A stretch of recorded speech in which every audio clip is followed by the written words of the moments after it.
Muy buenas a todos y bienvenidos al podcast número 14 de alexariza.net. Como veis, un día más, una semana más, estamos aquí para traeros novedades, traeros actualidad y charlas interesantes en nuestro programa en Red A2, disponible ya en todas o casi todas las plataformas de podcast, Spotify, Google, Apple Podcasts, iVoox y muchas más. Aprovecho, como siempre, también para recordaros que ya tenéis muchos cursos en la web de los que podéis disfrutar con una suscripción, y a todos aquellos y aquellas que no estéis suscritos ni suscritas aún, entrad ya igualmente en alexariza.net para que podáis aprender un poquito de networking, sistemas y seguramente de algo más con los posts y los podcasts que ya tenéis publicados. Sobre todo, recordad que si estáis suscritos podéis participar también en los podcasts y podéis indicar qué temas os gustaría que tratásemos en los futuros posts y cursos de la web. Empezamos. Hoy vemos un tema de almacenamiento de archivos. ¿Por qué tenemos que almacenar nuestros archivos más personales y si tenemos o no esa necesidad? Para ello dividiré este podcast en diferentes preguntas que yo me haría para realmente plantear si necesito implementar este tema o no en mi entorno. Entonces, lo primero que yo me preguntaría es, ¿por qué guardar o hacer copias de seguridad de mis archivos? ¿Es necesario?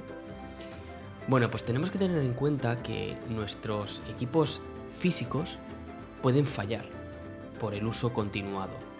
Entonces es importante que si esto pasa tengamos un plan B.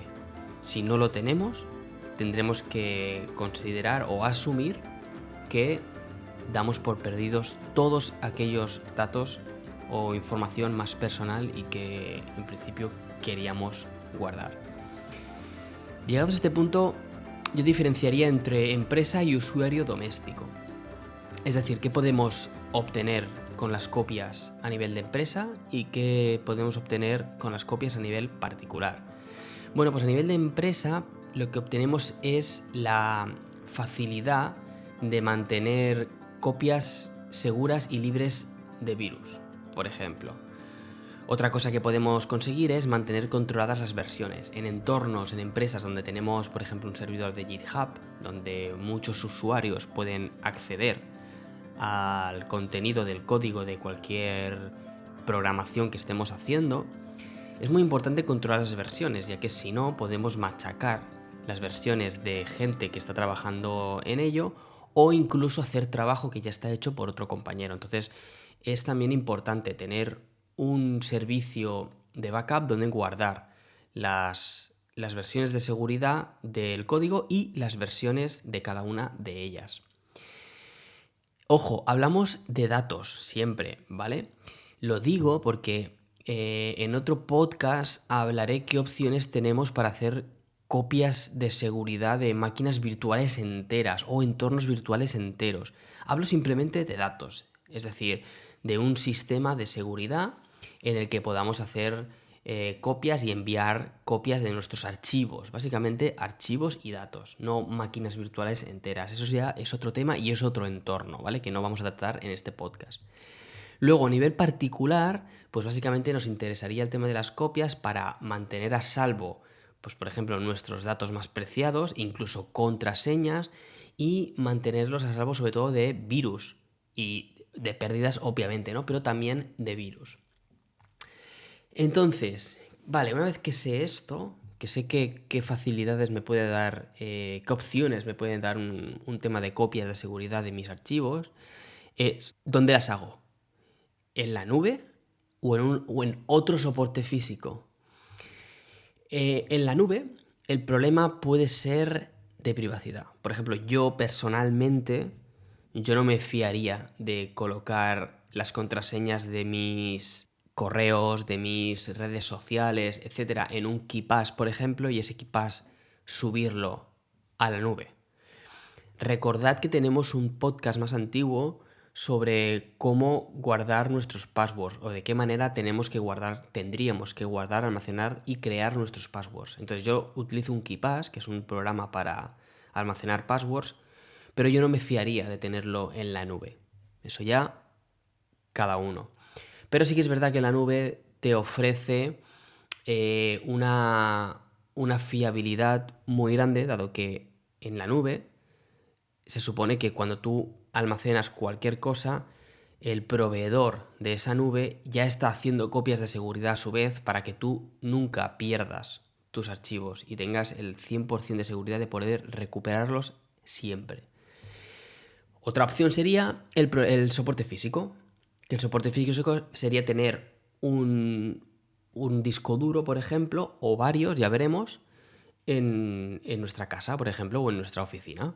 De manera que yo ahí voy guardando mis historias, mis datos y mis archivos, pero claro, en el momento que falla, pues ya empezamos a tener un problema. Es decir, nos podría fallar desde la fuente de alimentación, que sería simplemente reponerla, hasta un disco duro. Si tenemos 2 discos duros y lo tenemos bien montado, pues puede que no perdamos información. Si tenemos solo un disco duro, pues seguramente la perdamos. Si tenemos 2, 3, 4 discos duros y fallan todos, pues también es mala suerte, lo perderíamos todo. Es decir, tenemos este problema. Lo que pasa es que si se monta bien un sistema de seguridad a nivel de almacenamiento de archivos, puede ser bastante fiable. Es decir, no deberíamos de tener muchos problemas. Entonces, otra opción sería un modelo híbrido. Es decir, tener la nube y tener un soporte físico. Yo, por ejemplo, tendría la nube para datos y fotos pues poco sensibles, por ejemplo, fotos de mi familia, a lo mejor, que nos hayamos ido a un viaje y tal y no haya ningún tipo de problema. Y el soporte físico yo lo utilizaría quizá más para datos y galerías más privadas o sensibles, información más sensible.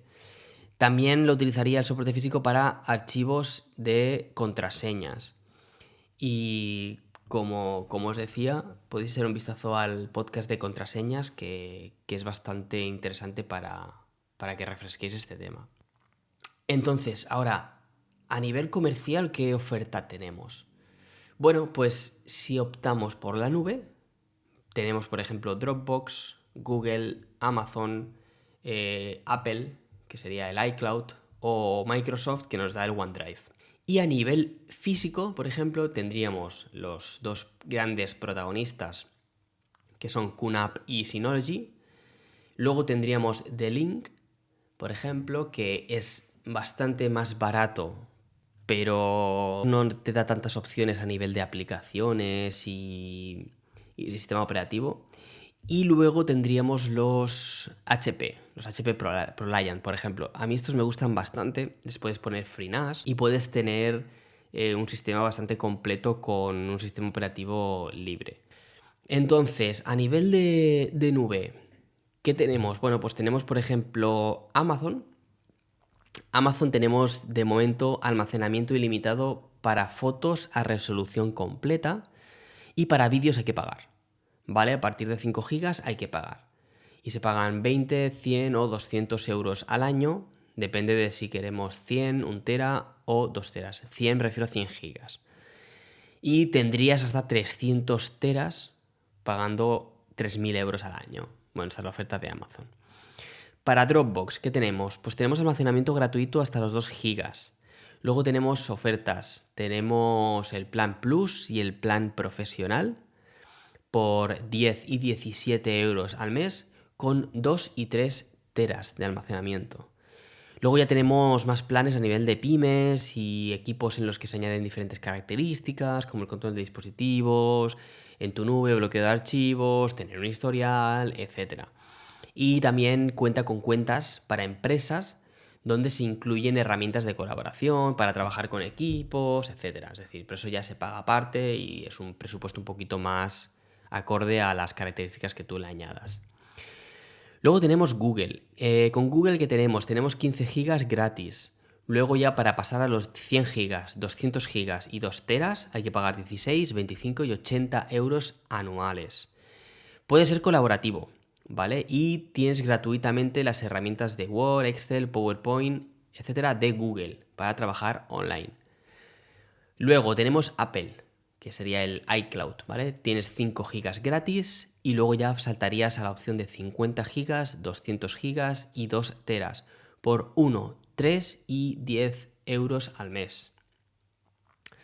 Luego tenemos Microsoft OneDrive, planes particulares y para empresas. Tienes 5 GB gratis y luego también tienes opciones para el paquete Office incluido. Y aquí hay que mirar ya específicamente los precios con más detalle. Bien, ¿qué más? Tenemos para temas, la oferta para soporte físico, ¿vale? Como decía, teníamos QNAP y Synology. Para mí, sinceramente, las mejores opciones del mercado, ¿vale? Pero, bueno, dadme vuestras opiniones, a ver qué pensáis. Por varias razones. Primero, como os decía, por la gran gama de opciones que tenemos a nivel de configuraciones. Es decir, tenemos muchos modelos para muchas bahías, por ejemplo, o bueno, las bahías que queramos, de hecho, pero al final tenemos mucha oferta, me refiero, que podemos tener 2 bahías, 3, 4, 5, etcétera. Y podemos combinarlas como queramos. Luego ambos sí que es verdad que cuentan con un muy buen software de gestión, ¿vale? El software es propio, es propietario, no podemos modificar nada. Nosotros a nivel de kernel me refiero. Y además cuentan con aplicaciones específicas para poder gestionar todo el contenido a través de tu smartphone o tablet, por ejemplo, en remoto, donde estés. Y ambos también tienen excelente soporte y rendimiento para Plex, por ejemplo, que optimiza mucho el rendimiento del procesador y de la memoria. Pero bueno, ahora tampoco quiero hacer una review completa de estos equipos, pero bueno, para que os hagáis una idea. Luego, D-Link. Este es el NAS quizá más económico, ¿vale? Yo tengo uno muy sencillito que la verdad es que me hace la función, ¿vale? Pero ya estoy pensando en hacer un upgrade, ¿vale? A otro modelo. Si me decido, ya os haré una pequeña review del que me compre. La interfaz del NAS de D-Link es sencillita, aunque es un poquito lenta, ¿vale? Yo lo suelo utilizar a través del FTP, ¿vale? Con el gestor de archivos que tengo en Mac. Y lo recomiendo para iniciarse en el tema y tener un poco un respaldo inicial o bien para almacenar pues poquito contenido, ¿vale? Quizá el contenido más privado, que no quieras tenerlo en la nube, pero que no sea demasiado abundante. Yo tengo 2 discos duros de 4 teras y lo tengo en modo espejo, básicamente. Entonces, si me fallara uno, siempre tengo la copia de seguridad del otro. ¿Que pueden fallar los dos? Sí, pueden fallar los dos. ¿Sería mucha casualidad? También. Pero bueno, por eso os comentaba antes, ¿no? Que al final las casualidades están ahí y más vale no arriesgarse. Luego también tenemos el HP ProLiant, que es el último que os comentaba antes. Y para mí lo mejor es que tiene FreeNAS, ¿vale? Pero el HP ProLiant pues tiene quizá más fama, ¿no? Y aquí hablamos de palabras mayores, es decir, aquí puedes meter un NAS con un sistema operativo, pero el que tú quieras, ¿vale? Y aunque el más extendido es FreeNAS o TrueNAS, te van a dar un rendimiento muy espectacular, ¿vale? Te van a permitir hacer todo vía interfaz, hacer snapshots, copias de seguridad, todo el tema del encriptado, la gestión de RAIDs, obviamente.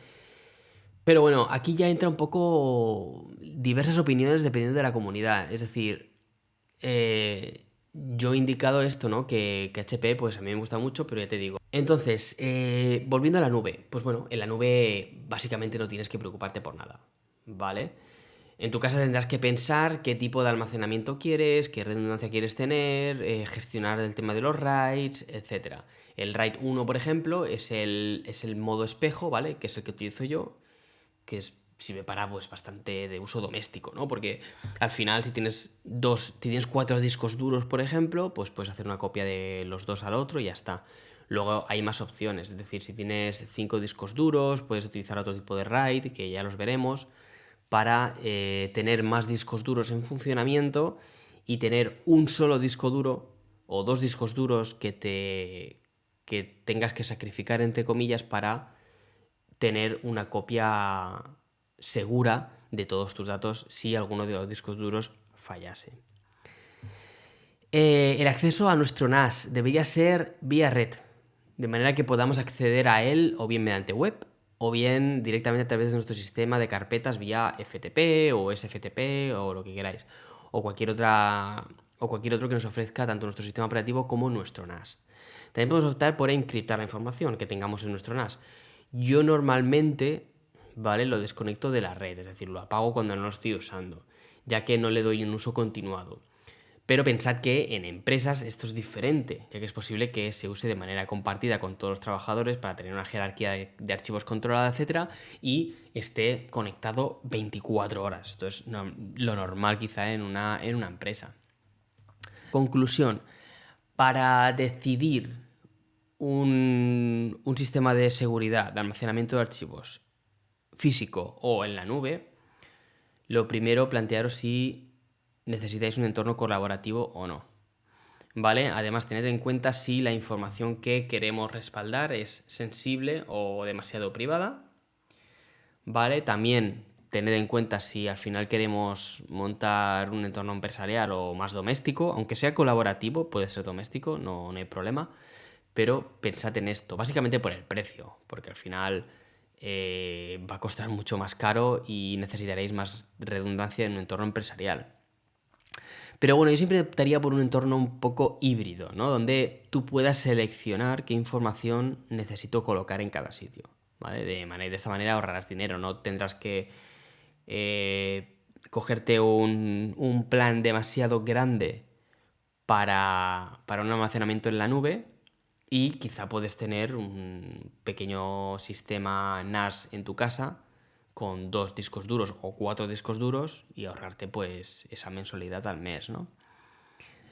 Y finalmente, si quisiéramos nuestro NAS como un sistema multimedia remoto para ver nuestras pelis, claro, tenemos que tener en cuenta que si estamos en casa y almacenamos las películas en la nube, las tenemos que ir descargando cada vez. Si tenemos el NAS en casa, pues la comunicación es directa, ¿no? A través de nuestro switch o de nuestro router sin salida a internet. Si estamos fuera consumiendo ese contenido, pues al final nos da igual tenerlo en casa que tenerlo en la nube, porque vamos a consumir los datos igual. Entonces, bueno, si optáis por un sistema Synology o QNAP, es bastante sencillito, tiene su aplicación y demás, no hay problema. Si optáis por un tema más en la nube, por un sistema en la nube, tenéis, por ejemplo, Google Drive, que tiene también la aplicación de Google Drive, y tampoco tenéis problema. Pero en este caso da un poco igual porque todo el contenido va a ir a través de la red. Así que esto ya os lo dejo un poco a vuestra elección. Pero bueno, básicamente ya os he dado las opciones que tenéis a nivel de nube, a nivel físico. Os he dado 4 indicaciones de por dónde podéis tirar, según os pueda interesar, y en ese aspecto pues decidís. No hemos entrado a hablar de temas de RAIDs, es decir, todos los NAS a nivel físico, ¿vale? Tanto QNAP, Synology o el HP que os decía y tal, de Link, los tenéis que configurar con un tipo de RAID. El RAID es el nivel de seguridad que os va a dar el sistema, dependiendo de el número de discos que tengáis. Por ejemplo, como os decía, ¿no? El RAID 1 es el espejo. Simplemente si tenéis 2 discos, uno no se va a usar y el otro va a ser la copia de seguridad del anterior, ¿no? Entonces siempre vais a sacrificar la mitad de los discos duros. Luego hay otros tipos de RAIDs. Por ejemplo, tenéis el RAID 5, ¿vale? El RAID 5 tenéis que tener un mínimo de 3 discos, ¿vale? Y te permite el fallo de uno. Es decir, imagínate que tenéis 4 discos, ¿vale? Se pueden utilizar 3 y puede fallar uno, ¿vale? Entonces aquí ya la proporción cambia. De 4 discos que te fallen 3, bueno, pues está muy bien. Luego tenéis más, es decir, tenéis RAID 3, RAID 0, RAID 0 más 1, RAID 6, tenéis muchas opciones de configuración según el número de discos que tengáis. Esto, si queréis, podemos tratarlo en otro podcast, ¿vale? Decídmelo, ponedmelo en comentarios, enviadme un comentario vía mail y si lo necesitáis lo comentamos. Os puedo incluso poner un post con los tipos de RAID que podéis utilizar. Así que nada más, espero que más o menos haya quedado claro. Solo quería daros una pincelada sobre este tema. Si tenéis más inquietudes, decídmelo y puedo profundizar un poquito más en este tema, que lo veo bastante interesante y bastante necesario. Así que espero que os haya gustado. Nos vemos, nos escuchamos en el siguiente podcast.